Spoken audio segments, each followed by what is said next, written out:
আল্লাহর হাবিব বলেন এমন সময় আসবে আতাআর রাজুলু ইমরাতাহু,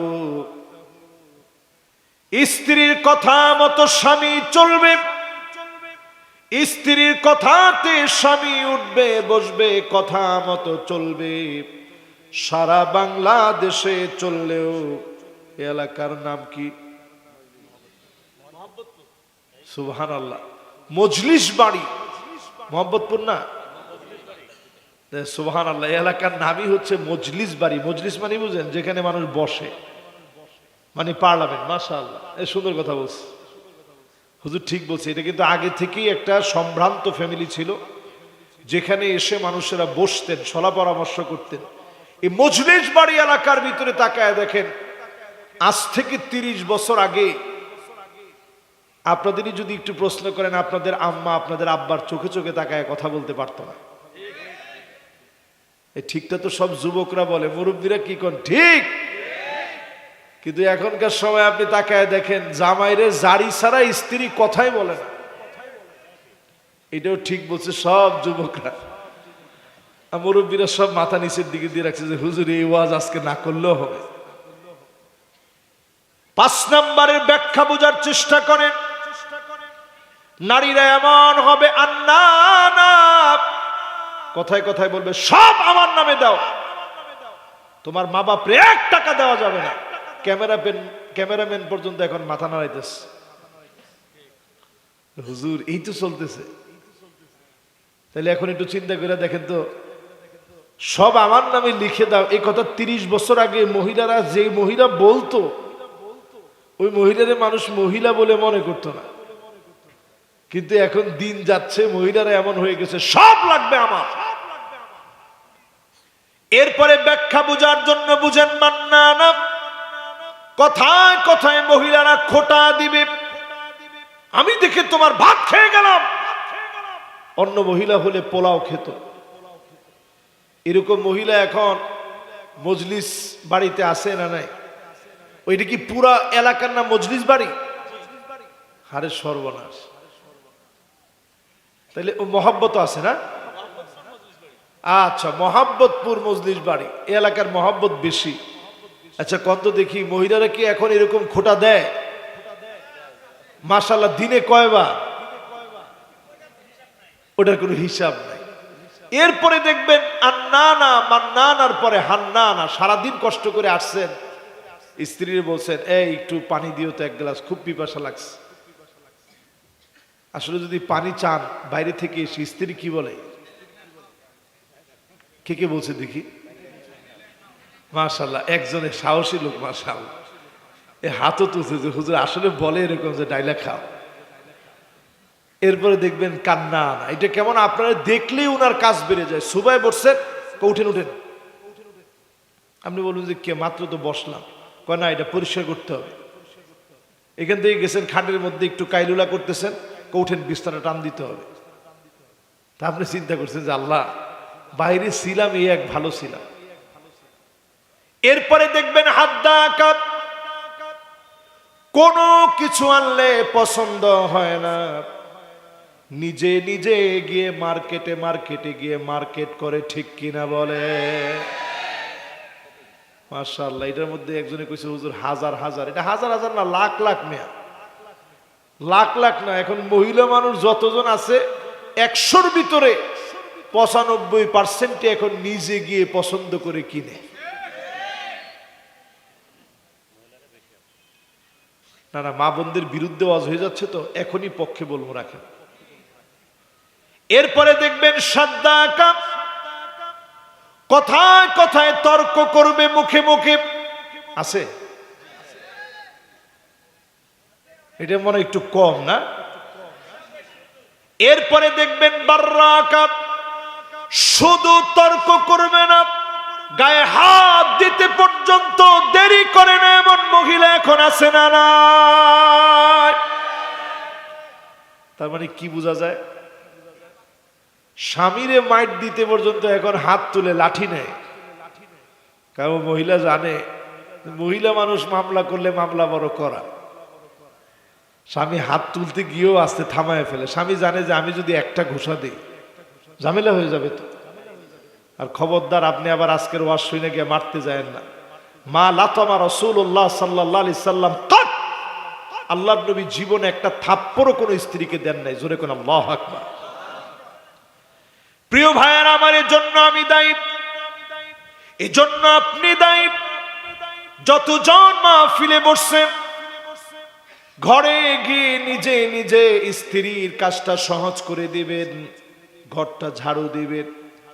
ফাকান্নাসা রাসূলুল্লাহ, আমার নবী নিজে ঘর নিজে ঝাড়ু দিতেন, আম্মা জানদেরকে তরকারিটা কেটে দিতেন, সবরের নসিহত করতেন, স্ত্রীদেরকে নিয়ে পারিবারিক বৈঠক করতেন, পরামর্শ নিতেন। নবীজি সাল্লাল্লাহু আলাইহি সাল্লাম আদর করে বোঝায় দিতেন। নবীজি বড় ভালোবেসে আদর করে বোঝাতেন, মায়া নিয়ে দরদ নিয়ে বোঝাতেন। স্ত্রীদের চোখে যদি পানি দেখতেন, আল্লাহর নবী নবীজি আমার দুইটা আঙ্গুল দিয়ে চোখের পানিগুলা আলতো করে আদর দিয়ে মুছে দিতেন। স্ত্রীরা অসুস্থ হয়ে গেলে পাশে বসে নবীজির সেবা করে দিতেন। নবীজি নিজে সূরা ইখলাস, সূরা ফালাক, সূরা নাস পড়তেন। বিশেষ করে মুআউযিযাতান সূরা ফালাক, সূরা নাস পড়ে আম্মা জানদেরকে ফু দিয়ে দিতেন। নবীজি নিজে ঘুরতে নিয়ে যেতেন, আদর করে বিভিন্ন জায়গা দেখাতেন। দেখায় বলতেন, এই পাহাড়টার নাম উহুদ পাহাড়, জাবালুন ইউহিব্বুনা ওয়া নুহিব্বুহু। এই পাহাড়কে আমরা ভালোবাসি, এই উহুদ আমাদেরকে ভালোবাসে। নবীজি একটা একটা করে রাত্রিকালীন ঘুরায় ঘুরায় দেখাতেন। ঘরে তেমন খাবার ছিল না, কিন্তু আল্লাহর নবী স্ত্রীদেরকে কখনো নিজ থেকে কথা বলে কষ্ট দেন নাই। বলেন আল্লাহু আকবার। প্রিয় ভাইয়েরা আমার, যারা বসছেন আজকের মাহফিলে, যদি স্ত্রীদের সঙ্গে সুন্দর সুন্দর নামে ডাকেন, আগে বাগে সালাম দেন, ঘরে প্রবেশ করেই যদি রূপের প্রশংসা করেন, গুনাহ হবে না, সওয়াব হবে। কর, সবাই তো কর নাই, গুনাহ না সওয়াব, সওয়াব হবে, সওয়াব হবে। এই জন্য এই আচরণটা আনেন, এই সমাজ পরিবর্তন হবে, ভূমিকম্প থেমে যাবে। জোরে কোন আল্লাহু আকবার। প্রিয় ভাইয়েরা আমার, এরপরে ৬ নম্বর শুনেন, ভূমিকম্প কেন হবে। আকাউমাহু, মাকে সন্তান বড় কষ্ট দিবে। মায়ের সঙ্গে সন্তান দাঁড়ায় দাঁড়ায় বেয়াদবি করবে, মুখে মুখে তর্ক করবে। আজকের এই চেয়ারে আমি বসছি, আমি মনে করি কোন জ্ঞানের জোরে, শক্তির জোরে, কণ্ঠের জোরে বসতে পারি নাই। আমি প্রত্যেকটা দিন এখনো বের হওয়ার সময় মায়ের কাছে দোয়া চাই। মিশর যাওয়ার আগ থেকে দোয়া, যত পরীক্ষা দিয়েছি মায়ের কাছ থেকে দোয়া নিয়েছি। একবার দরজা থেকে বের হয়ে গেছি, আবার ভিতরে ঢুকে বলছি, মা আমার জন্য দোয়া করেন। আবার বের হয়ে গেছি, আবার দৌড়ে পাগলের মতো গেছি, মা আমার জন্য দোয়া করবেন। আমার মা প্রায় সময় আমারে ডাক দিয়ে বলতো, পাগল রে, তোর জন্য দোয়া করব না, দোয়া করব কার জন্য? যখন মিশর চলে গেলাম, কলিজাটা আমার ফেটে যাচ্ছিল। মা আমার অনেক দূরে, কেমন করে বলবো মা দোয়া করবে? ফোন দিয়ে মায়ের কাছে দোয়া চেয়েছি, কিন্তু আমার মন ভরে না। মাকে বারবার সামনে গিয়ে বলতে পারি না, মা আমার জন্য দোয়া করবে। এই মায়ের দোয়া যদি আপনি না নেন, যুবক, রক্ত টকবক করে, বয়সটা তোমার যৌবনের বয়স, মাকে ধাক্কা মেরেছ, মাকে কষ্ট দিয়ে ফেলেছ, পায়ে ধরে মায়ের কাছ থেকে ক্ষমা চেয়ে নাও। মা যদি খুশি না হয় অনেক বড় ডিগ্রি তোমার হবে, জীবনের কোনো না কোনো জায়গায় তুমি ধরা খেয়ে যাবা, জীবনের কোনো না কোনো জায়গায় তুমি থমকে যাবা, তুমি আটকে যাবা, তোমার পথ রুদ্ধ হয়ে যাবে। সেই দিন কবরের সামনে দাঁড়ায় আফসোস করবা, মা রে তোমারে বুঝি নাই। এজন্য মা যাদের জীবিত আছে মায়ের কাছে ক্ষমা চেয়ে নিবেন। আপনি দেখবেন নামাজের যায় নামাজে বসে মা চোখের পানি ছেড়ে দিয়ে বলবে, আল্লাহ আমার ছেলের উপরে আমার কোনো রাগ নাই, কোনো গোসা নাই, আয় আল্লাহ আমার ছেলের আপনি কবুল করেন। মা যদি খুশি হয়ে যায়, যিনি খুশি হয়ে যাবেন তিনি কে? বলেন কয় নম্বরে আছি আমরা? 6 নম্বরের পরে 7 নম্বর শুনেন। আদনা সদিকহু, বন্ধুরে বড় আপন মনে করবে। বন্ধুরে কি মনে করবে? এখন আমাদের সমাজের ভিতরে দেখেন, মা বাবার ইজ্জত মানুষ ভুলে যায় শুধু বন্ধুদের ফান্দে পড়ে। বন্ধুরা যখন বলে আয় নেশা করা লাগবে, সিগারেট খাওয়া মানুষ শিখে বন্ধুদের পাল্লায় পড়ে। আজকের এই মাহফিল থেকে পরিষ্কার ভাবে বলি, ও যুবক, তোমার বন্ধু যেন ওই বন্ধু তোমার বন্ধু হয় যে তোমার সিগারেট খেতে নিয়ে যাবে, সে তোমার বন্ধু নয়। তোমার বন্ধু হবে যে তোমাকে নামাজের দিকে নিয়ে যাবে, যে তোমাকে ইসলামী সাহিত্য পড়াবে, যে তোমাকে প্রতিদিন কোরআন অধ্যয়নের কথা বলবে, হাদিস অধ্যয়নের কথা বলবে, দিন কায়েমের জন্য সময় দেওয়ার কথা বলবে, তোমাকে বলবে প্রতিদিন ভালো ভালো মানুষের সাথে তুমি মেশো, কথা বলো, নামাজের দিকে আসো। রাত্রিকালীন সময়ে ঘুমানোর সময় একটু চিন্তা করে ঘুমাও যে আজকে আমার কতগুলো গুনাহ হয়েছে, আল্লাহ আমি কেমনে আপনার সামনে দাঁড়াবো। এটাকে বলে আত্মসমালোচনা, এটাকে আরবিতে বলে মুহাসাবা। এই মুহাসাবা করে যদি তুমি ঘুমায় যাও, ওই দিন যদি শেষ ঘুম হয়ে যায়, জেনে রাখেন নিশ্চিত করে হতে পারে ওই দিনটা শেষ ঘুম হয়ে গেছে। আপনি তাওবা করতে করতে ঘুমায় গেলেন, আত্মসমালোচনা করে ঘুমালেন। ইদা সাররাতকা হাসানাতুক ওয়া সাআতকা সাইয়্যাতুক ফান্তা মুমিন। ভালো কাজগুলো আপনাকে আনন্দ দিয়েছে, মন্দ কাজের জন্য অনুতপ্ত হয়েছে, আল্লাহর হাবিব বলেন তুমি মুমিন। ঈমানের উপরে যদি আত্মসমালোচনা করতে করতে ঘুমায় যেতে পারেন, ওই দিন যদি শেষ ঘুম হয়ে যায়, আন্নাউমু আখুল মাউত, মৃত্যুর ভাইয়ের নাম হলো ঘুম।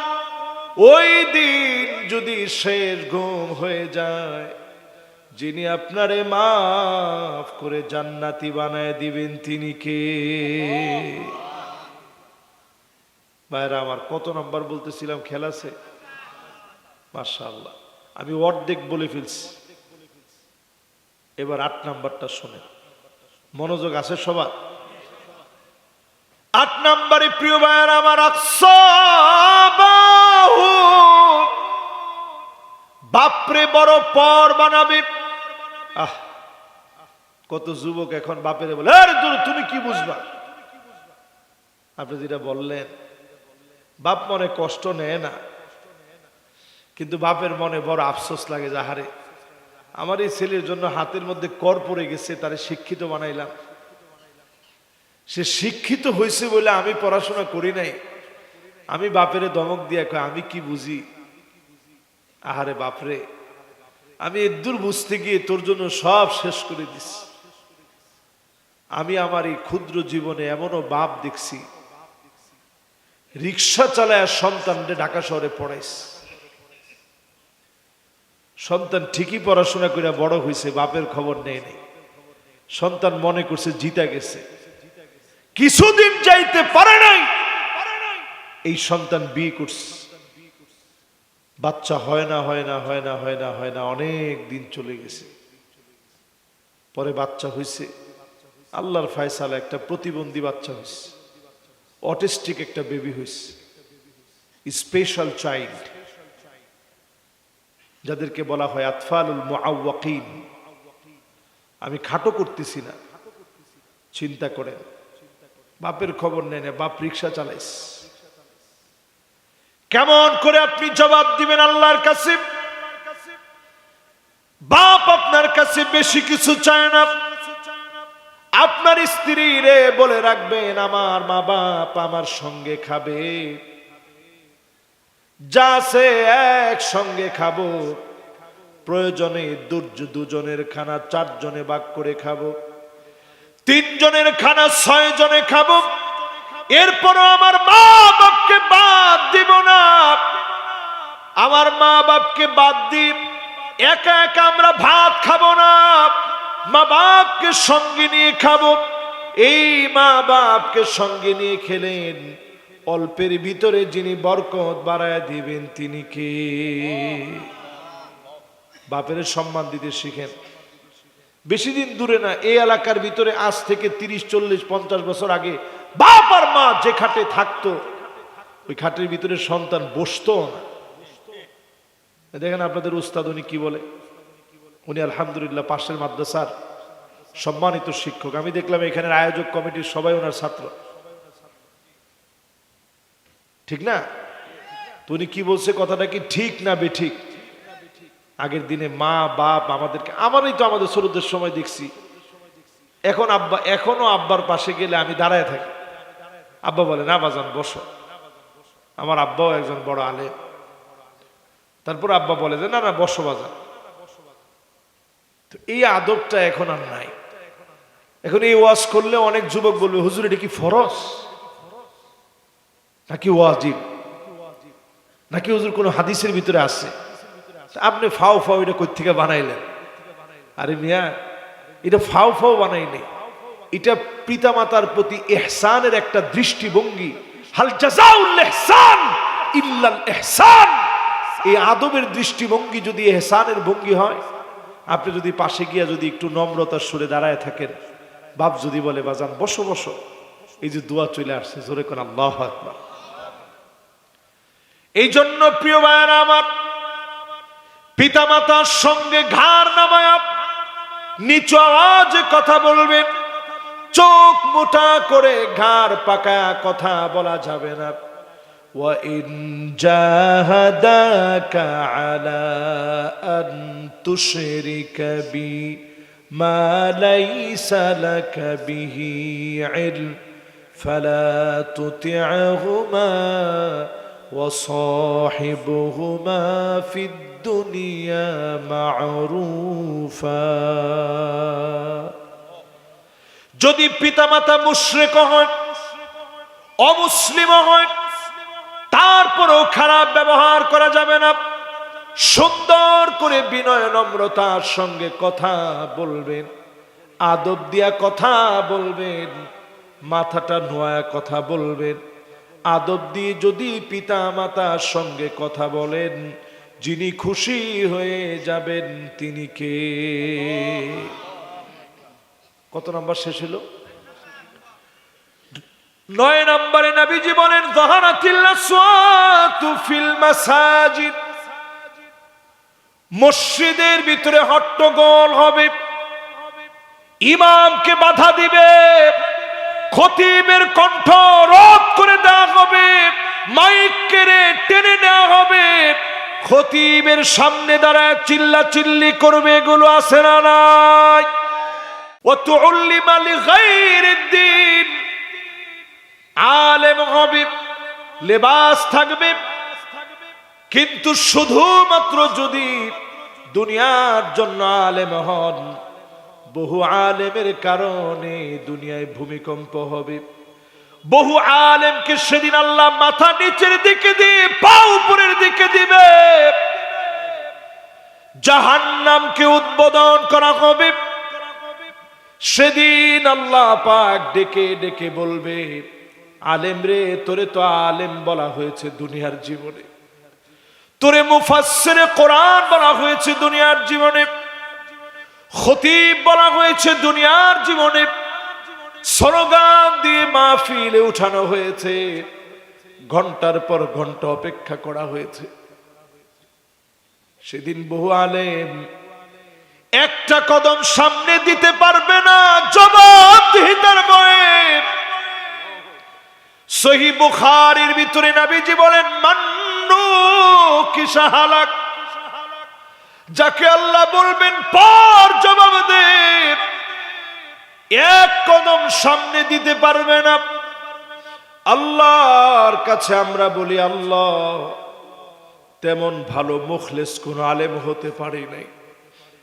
আলিমুন মুস্তামিলুন ইলমাহু, যে আলেম তার ইলম কাজে লাগিয়েছে এমন আলেম হতে পারে নাই। আয় আল্লাহ, দ্বীনের তরে ইসলামের জন্য শহীদ করে নিও। যদি এটুকুন দোয়া কবুল হয়ে যায়, হতে পারে যিনি মাফ করে দিবেন তিনি কে? 15টা কারণে জমিনের ভিতরে ভূমিকম্প হয়। আগামীর পৃথিবী যে আমাদের শাসন করা দরকার, কেন শোনেন। 1 নম্বরে ইজা তুখিদাল ফাইয়ুদু আলা, রাষ্ট্রীয় সম্পদ, জনগণের সম্পদগুলা জনগণের যারা রক্ষক হবে তারা বক্ষণ করে ফেলবে। এখন তাকায় দেখেন, সারা দুনিয়ার ভিতরে এমন হলেও বাংলাদেশে হয় না। আপনারা মনে হয় আমার ওয়াজ বুঝতেছেন না? বুঝতেছেন? তাহলে বলেন তো দেখি, বাংলাদেশে আমরা দেখেছি নামাজ পড়েছে, ধরেছে বেশ, ওনার নামও ছিল দরবেশ। এই লোকগুলো যে পরিমাণ টাকা কামাইছে, আরেকজন তো মাশাআল্লাহ কপালের ভিতরে লম্বা লম্বা কর পড়ে গেছে, এত মোটা মোটা দাগ কপালের ভিতরে। উনার টাকা কি পরিমাণ, বর্তমান বাংলাদেশের লোকেরা হিসাব করে হিসাব কষে বলতেছে উনার টাকা এত পরিমাণ।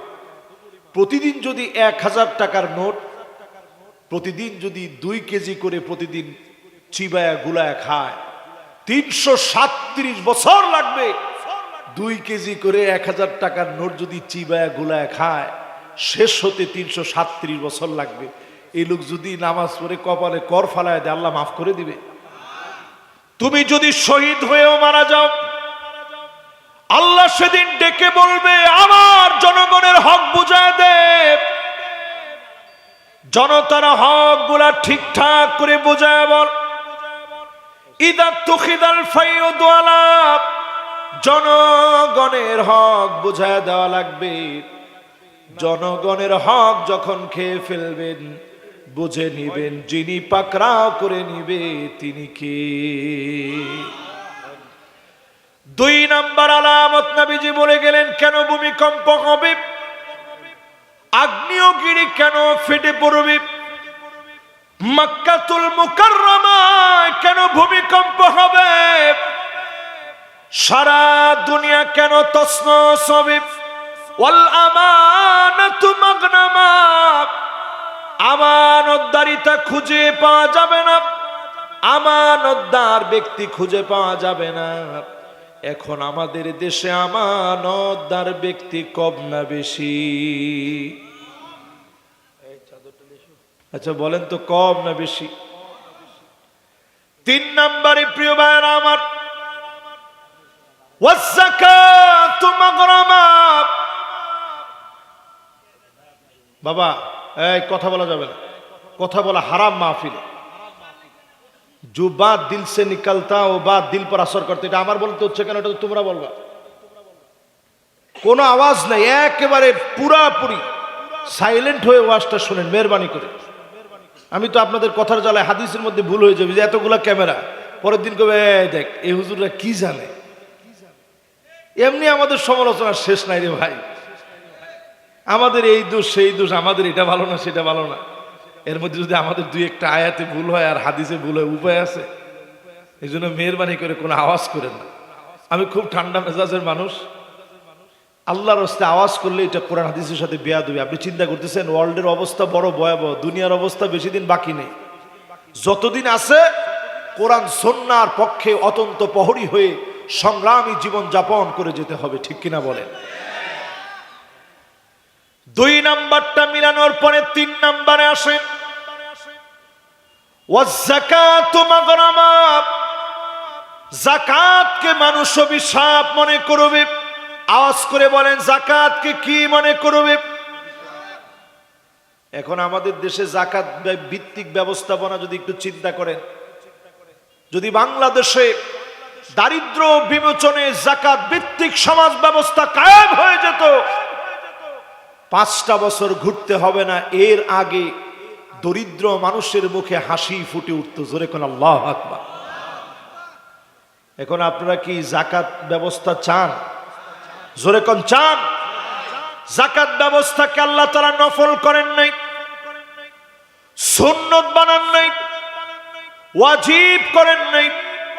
যাকাত ভিত্তিক দারিদ্রদের অধিকার আদায়ে যাকাতকে যিনি ফরজ বানায়া দিয়েছেন তিনি কে? কিন্তু বাংলাদেশে যাকাত আদায় করে কিভাবে? একটা থোক বরাদ্দ দেয়। যেই লোকের যাকাত আসে 2 কোটি টাকা, উনি 10 লাখ টাকা দিয়ে বিরাট ট্রাক ভর্তি করে শাড়ি নিয়ে আসে আর লুঙ্গি নিয়ে আসে। এরপরে মাইকে অ্যানাউন্স করে, দানবীর অমুক আপনাদেরকে যাকাতের শাড়ি আর লুঙ্গি দিবে। ওনার বাড়ির গেটে, ওই বাড়ির গেটে যাকাতের শাড়ি আর লুঙ্গি আনতে গিয়ে মানুষ পদপিষ্ট হয়ে মারা যায়। আল্লাহ কা কসম, এই যাকাতের একটা পয়সাও আল্লাহর কাছে কবুল হবে না। ঠিক কিনা বলে? যাকাত আপনার উপরে ফরজ হয়েছে 2 কোটি টাকা, আপনার কোনো গণনা নাই, কিচ্ছু নাই, লিখিত কোনো কিচ্ছু নাই, ডকুমেন্ট ছাড়া আপনি ধরেন 4 কোটি টাকা দান করে দিলেন, আপনার যাকাত আদায় হয় নাই। যাকাত লিখে লিখে পাই টু পাই আদায় করতে হয়। যদি বেশি করেন ভালো, তবে কম করার কোনো সুযোগ। সেদিন আল্লাহ জাহান্নামকে টেনে আনবেন।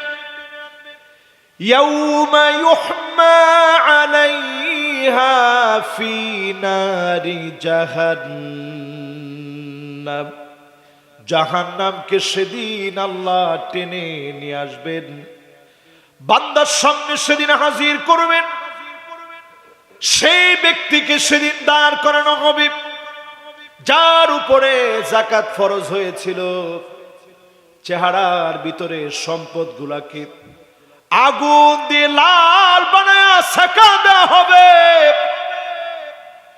আর বলা হবে, হাদা মা কানাসতুম লিআনফুসিকুম, এগুলো তোর সম্পদ যা জনগণকে ঠকিয়ে তুই রেখে দিয়েছিলি।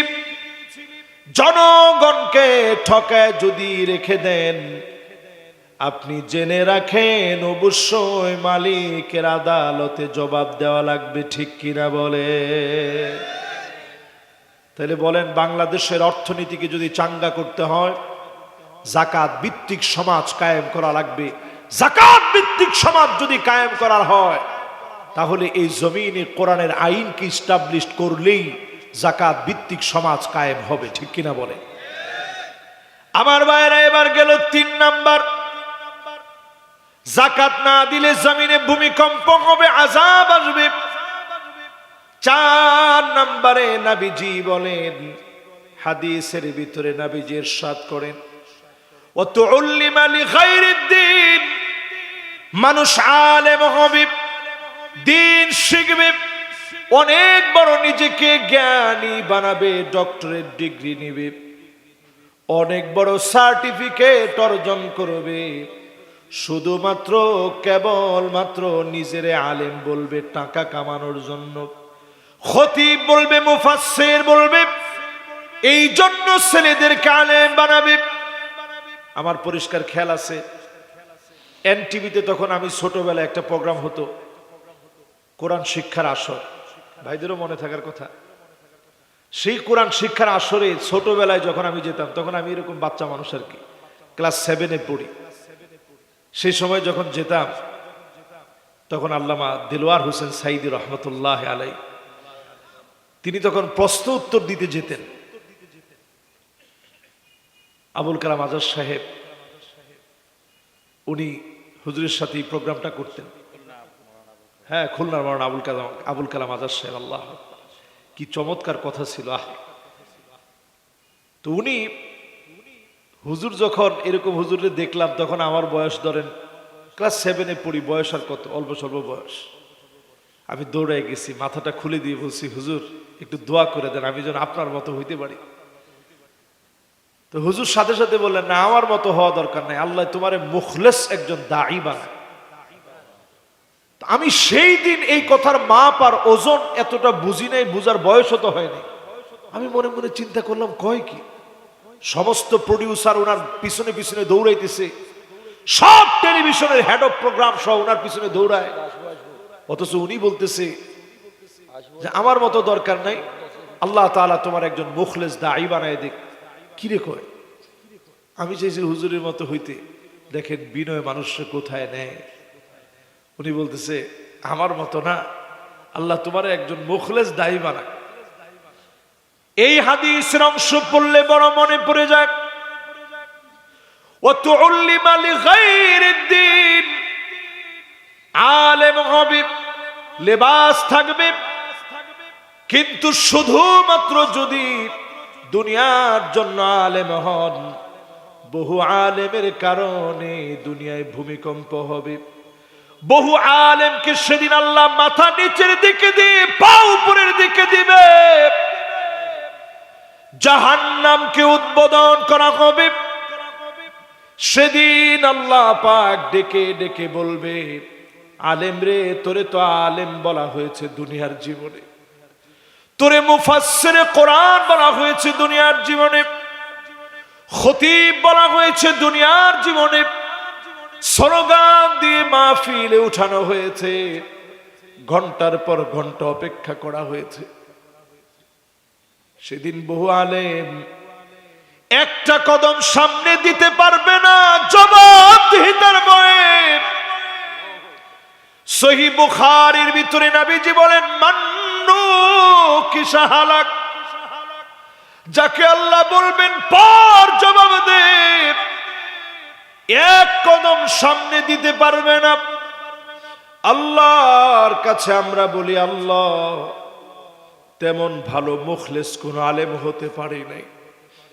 আলিমুন মুস্তামিলুন ইলমাহু, যে আলেম তার ইলম কাজে লাগিয়েছে এমন আলেম হতে পারে নাই। আয় আল্লাহ, দ্বীনের তরে ইসলামের জন্য শহীদ করে নিও। যদি এটুকুন দোয়া কবুল হয়ে যায়, হতে পারে যিনি মাফ করে দিবেন তিনি কে? আওয়ালা ইয়ারাউনা আন্নাহুম ইফতানুনা ফি কুল্লি আমিন মাররাতান আও মাররাতাইন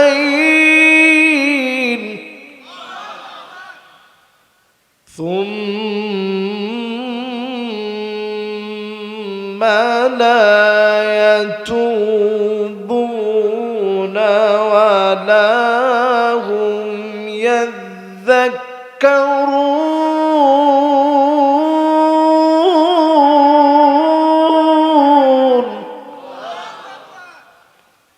আল্লাহ পাক বলেন, প্রত্যেকটা বছরে একবার অথবা দুইবার আমি আল্লাহ তোমাদেরকে ধরি।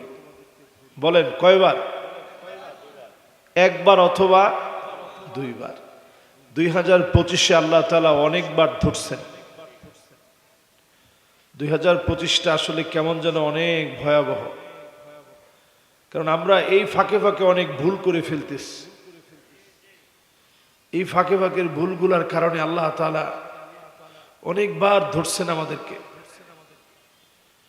5 নম্বরে প্রিয় ভাইরা আমার, আল্লাহর হাবিব বলেন, এমন সময় আসবে আতাআর রাজুলু ইমরাতাহু, স্ত্রীর কথা মতো স্বামী চলবে, স্ত্রীর কথাতে স্বামী উঠবে বসবে, কথা মতো চলবে। সারা বাংলাদেশে চললেও এলাকার নাম কি? সুবহানাল্লাহ, মজলিস বাড়ি মোহাম্মদপুর না? সুবহানাল্লাহ, এলাকার নামই হচ্ছে মজলিস বাড়ি। মজলিস মানে বুঝেন, যেখানে মানুষ বসে, মানে পার্লামেন্ট। মাশাআল্লাহ, এই সুন্দর কথা বলছে হুজুর, ঠিক বলছে। এটা কিন্তু আগে থেকেই একটা সম্ভ্রান্ত ফ্যামিলি ছিল, যেখানে এসে মানুষেরা বসতেন, সলা পরামর্শ করতেন। এই মজলিস বাড়ি এলাকার ভিতরে তাকায় দেখেন আজ থেকে 30 বছর আগে আপনাদেরই যদি একটু প্রশ্ন করেন, আপনাদের আম্মা আপনাদের আব্বার চোখে চোখে তাকায় কথা বলতে পারতো না। এই ঠিকটা তো সব যুবকরা বলে, মুরব্বীরা কি কোন ঠিক। কিন্তু এখনকার সময় আপনি তাকায় দেখেন, জামাইরে জারি ছাড়া স্ত্রী কথাই বলে না। এটাও ঠিক বলছে সব যুবকরা। মুরব্বীরা সব মাথা নিচের দিকে দিয়ে রাখছে যে হুজুর এই ওয়াজ আজকে না করলেও হবে। 5 নম্বরের ব্যাখ্যা বোঝার চেষ্টা করেন। নারীরা এমন হবে আন্নানা, কথায় কথায় বলবে সব আমার নামে দাও, তোমার মা বাপরে 1 টাকা দেওয়া যাবে না। ক্যামেরাম্যান পর্যন্ত এখন মাথা নাড়াইতেছে, হুজুর এই তো চলতেছে। তাহলে এখন একটু চিন্তা করে দেখেন তো, সব আমার নামে লিখে দাও, এই কথা 30 বছর আগে মহিলারা, যে মহিলা বলতো ওই মহিলারে মানুষ মহিলা বলে মনে করতো না। কিন্তু এখন দিন যাচ্ছে, মহিলারা এমন হয়ে গেছে সব লাগবে আমার। এরপরে ব্যাখ্যা বোঝার জন্য বুঝেন, মান্নানা কথায় কথায় মহিলারা খোটা দিবে, আমি দেখে তোমার ভাত খেয়ে গেলাম। অন্য মহিলা হলে পোলাও খেত। এরকম মহিলা এখন মজলিস বাড়িতে আসে না নাই? ওইটা কি পুরা এলাকার নাম মজলিস বাড়ি? হারে সর্বনাশ। তাহলে ও মহব্বত আছে না? আচ্ছা, মহাব্বতপুর মজলিস বাড়ি, এ এলাকার মহাব্বত বেশি। আচ্ছা কত দেখি মহিলারা কি এখন এরকম খোটা দেয়? মাশাআল্লাহ, দিনে কয়বার? ওটার কোনো হিসাব নাই। এরপরে দেখবেন আন্নানা মান্নানার পরে হান্নানা, সারাদিন কষ্ট করে আসছেন, স্ত্রীর বলছেন এই একটু পানি দিও তো 1 গ্লাস, খুব পিপাসা লাগছে। আসলে যদি পানি চান বাইরে থেকে এসে, স্ত্রী কি বলে? কে কে বলছে দেখি? মাশাআল্লাহ, একজনের সাহসী লোক, মাশাআল্লাহ, এ হাতও তুলছে যে হুজুর আসলে বলে এরকম যে ডাইলা খাও। এরপরে দেখবেন কান্না আনা, এটা কেমন আপনারা দেখলেই ওনার কাজ বেড়ে যায়। সুবাই বসছেন, উঠেন উঠেন, আপনি বলুন যে কে? মাত্র তো বসলাম। কয় না, এটা পরিষ্কার করতে হবে। এখান থেকে গেছেন খাটের মধ্যে একটু কাইলুলা করতেছেন, উঠেন বিছানা টান দিতে হবে। তা আপনি চিন্তা করছেন যে আল্লাহ, বাইরে ছিলাম এই এক ভালো ছিলাম। এরপরে দেখবেন হাদ্দাকা, কোনো কিছু আনলে পছন্দ হয় না, নিজে নিজে গিয়ে মার্কেটে গিয়ে মার্কেট করে, ঠিক কিনা বলে? মাশাআল্লাহ, এটার মধ্যে একজনে কইছে হুজুর হাজার হাজার, এটা হাজার হাজার না, লাখ লাখ মেয়া, লাখ লাখ না। এখন মহিলা মানুষ যতজন আছে 100-র ভিতরে 95% এখন নিজে গিয়ে পছন্দ করে কিনে। না না, মা বোনদের বিরুদ্ধে ওয়াজ হয়ে যাচ্ছে তো, এখনই পক্ষে বলবো, রাখেন। এরপরে দেখবেন সাদ্দাকা, কথায় কথায় তর্ক করবে, মুখে মুখে আছে। এটা মনে একটু কম না? এরপরে দেখবেন বাররাকা, শুধু তর্ক করবে না, গায়ে হাত দিতে পর্যন্ত দেরি করে না, এমন মহিলা এখন আছে না নাই? তার মানে কি বোঝা যায়? স্বামীরে মাইট দিতে পর্যন্ত এখন হাত তুলে লাঠি নেয়। কারণ মহিলা জানে মহিলা মানুষ মামলা করলে মামলা বড় করা। স্বামী হাত তুলতে গিয়েও আস্তে থামায় ফেলে। স্বামী জানে যে আমি যদি একটা ঘুষা দিই ঝামেলা হয়ে যাবে তো। আর খবরদার আপনি আবার আজকের ওয়াজ শুনে গিয়ে মারতে যায়েন না।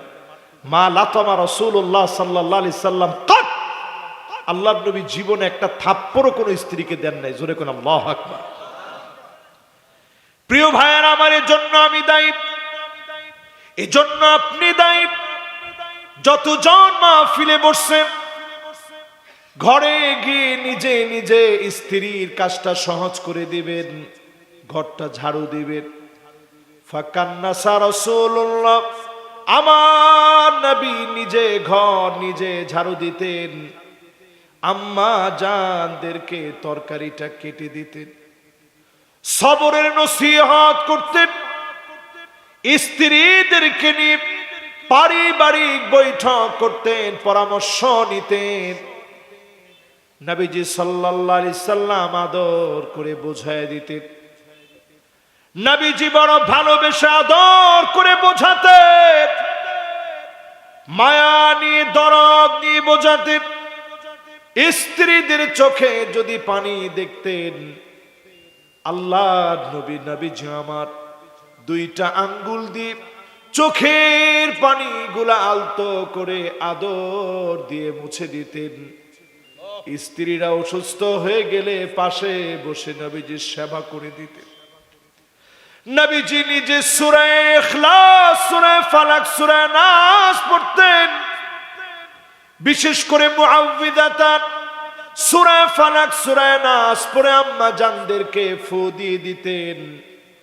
নবীজি নিজে ঘুরতে নিয়ে যেতেন, আদর করে বিভিন্ন জায়গা দেখাতেন।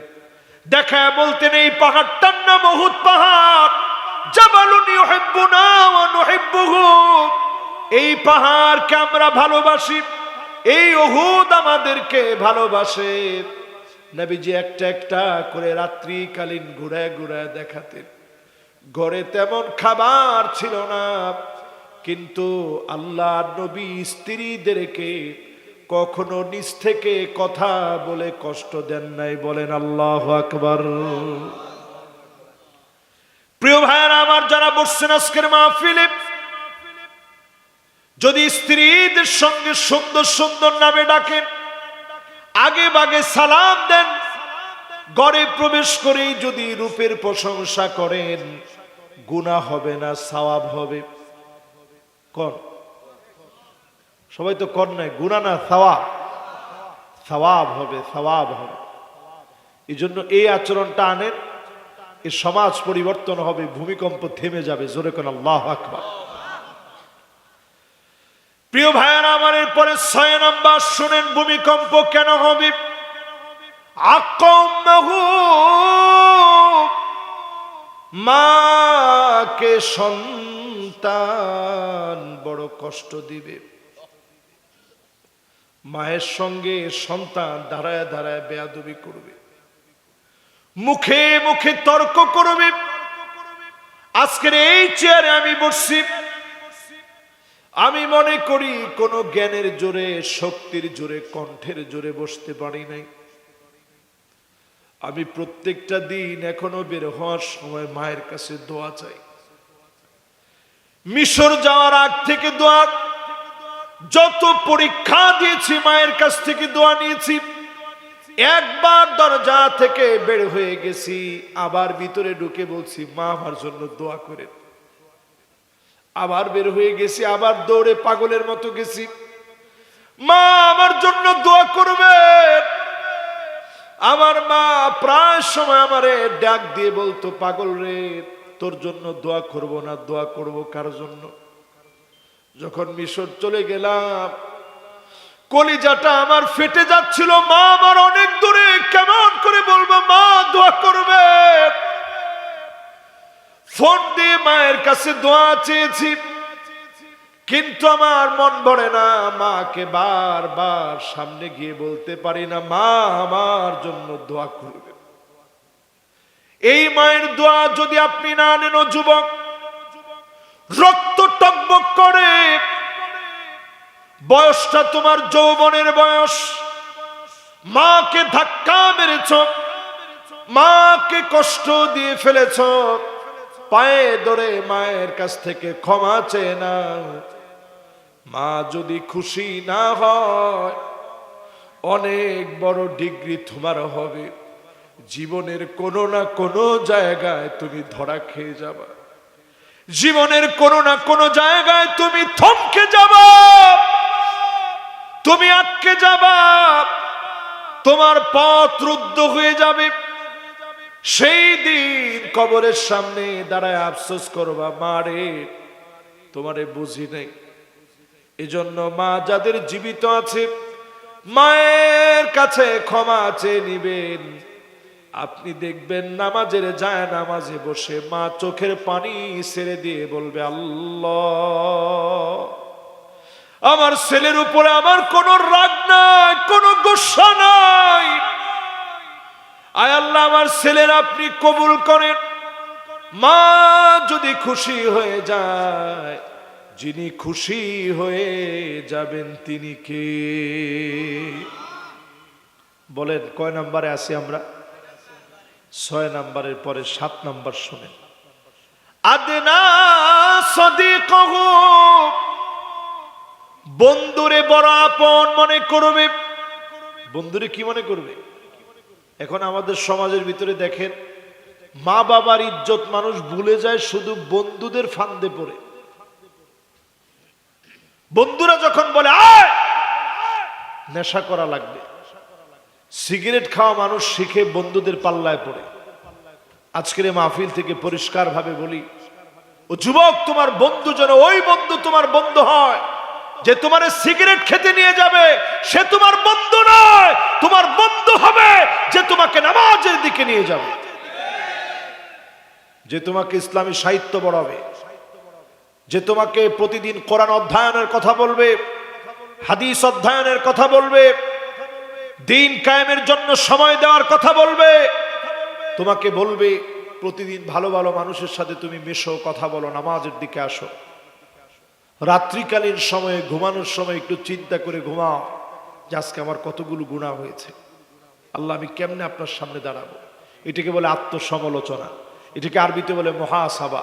এই মুহাসাবা করে যদি তুমি ঘুমায় যাও, ওই দিন যদি শেষ ঘুম হয়ে যায়, জেনে রাখেন নিশ্চিত করে হতে পারে ওই দিনটা শেষ ঘুম হয়ে গেছে। আপনি তাওবা করতে করতে ঘুমায় গেলেন, আত্মসমালোচনা করে ঘুমালেন। ইদা সাররাতকা হাসানাতুক ওয়া সাআতকা সাইয়্যাতুক ফান্তা মুমিন।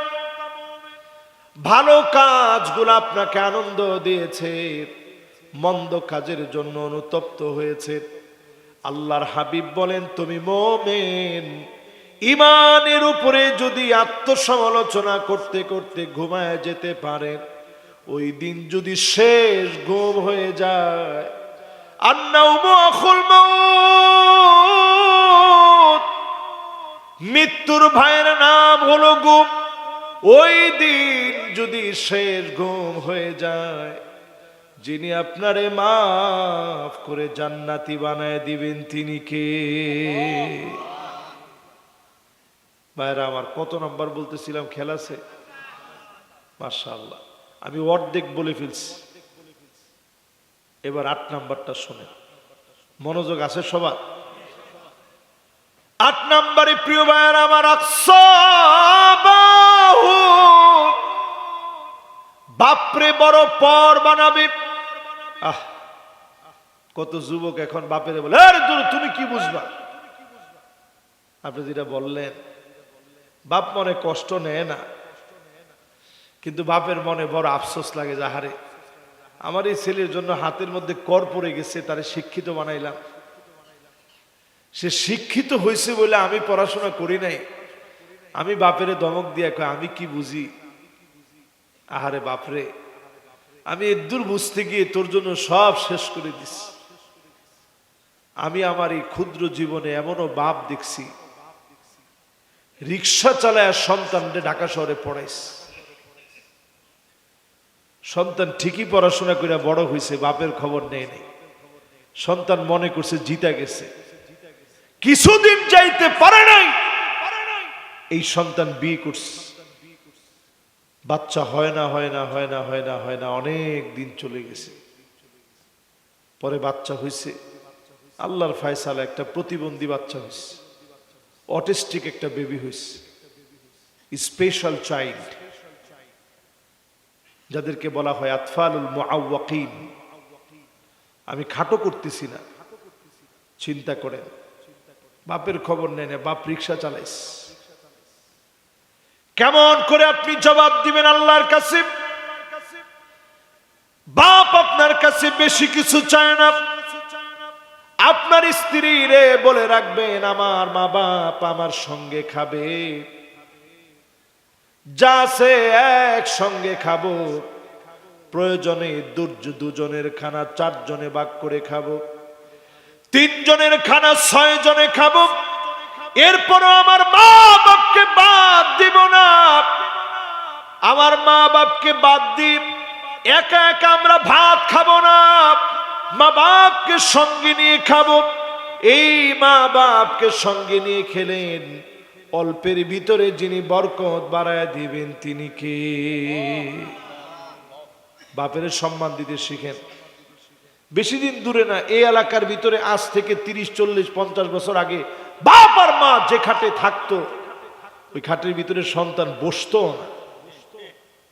দেখেন আপনাদের উস্তাদ উনি কি বলে, উনি আলহামদুলিল্লাহ পাশের মাদ্রাসার সম্মানিত শিক্ষক। আমি দেখলাম এখানের আয়োজক কমিটির সবাই ওনার ছাত্র,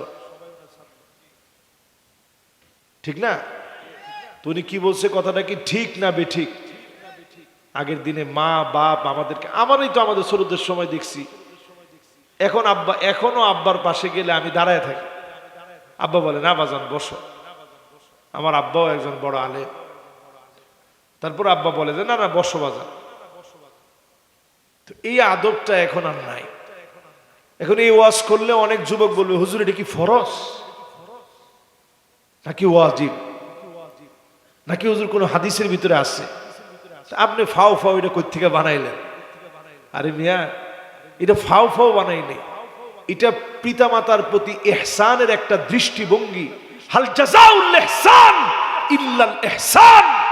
এই আদবের দৃষ্টিভঙ্গি যদি ইহসানের ভঙ্গি হয়, আপনি যদি পাশে গিয়া যদি একটু নম্রতার সুরে দাঁড়ায় থাকেন, বাপ যদি বলে বাজান বসো বসো, এই যে দোয়া চলে আসছে, জোরে কোন আল্লাহু আকবার।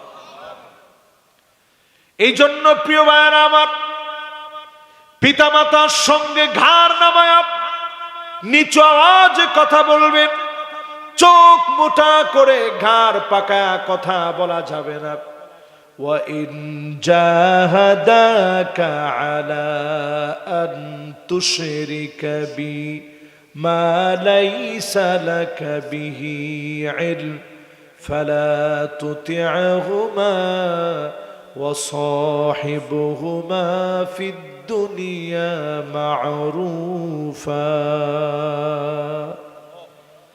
যদি পিতামাতা মুশরিক হয়, অমুসলিম হয়, তারপরেও খারাপ ব্যবহার করা যাবে না। সুন্দর করে বিনয় নম্রতার সঙ্গে কথা বলবেন, আদব দিয়া কথা বলবেন, মাথাটা নোয়া কথা বলবেন। আদব দিয়ে যদি পিতা মাতার সঙ্গে কথা বলেন, যিনি খুশি হয়ে যাবেন তিনি কে? কত নাম্বার শেষ হলো? 9 নম্বরে নবীজি বলেন যাহারাতিল আসওয়াতু ফিল মাসাজিদ।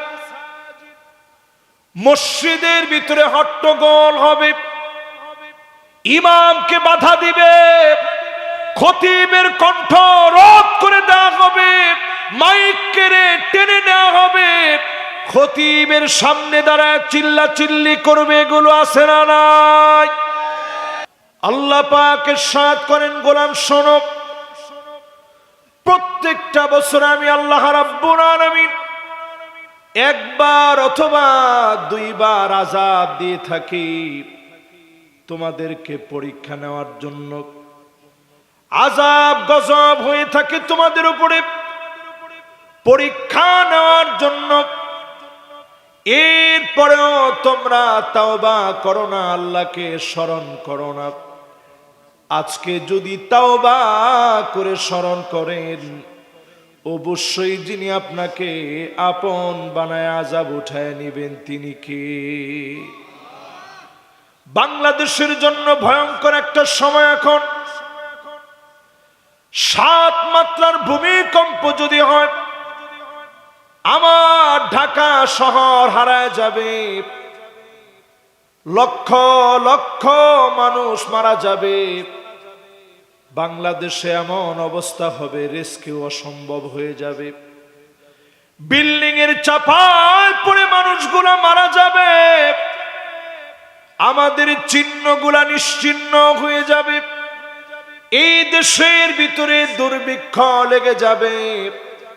5.7 মাত্রার ভূমিকম্প হয়েছে। অসংখ্য বিল্ডিং এর ভিতরে ফাটল ধরে গেছে, মসজিদের মিনারার ভিতরে ফাটল ধরে গেছে। কত মানুষ ঢাকা ছেড়ে গ্রামে চলে যাচ্ছে। আমরা সবাই ভূমিকম্পে ভয় করি, জলোচ্ছ্বাসকে ভয় করি, ঘূর্ণিঝড়কে আমরা ভয় করি, ভূমিধসকে আমরা ভয় করি।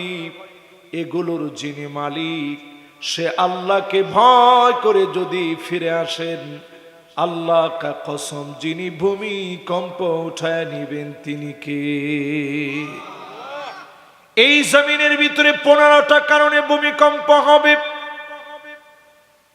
আজ থেকে 1500 বছর আগে নবীজি বলে গেলেন 15 কারণে এই জমিনের ভিতরে বারবার ভূমিকম্প হবে, নতুন নতুন আযাব আর গজব আসবে। 12,000 বছর ধরে যেই ঘুমন্ত আগ্নেয়গিরি ঘুমিয়েছিল সেটা ফেটে পড়ছে। আপনি বুঝতেছেন সারা দুনিয়ার অবস্থা কি?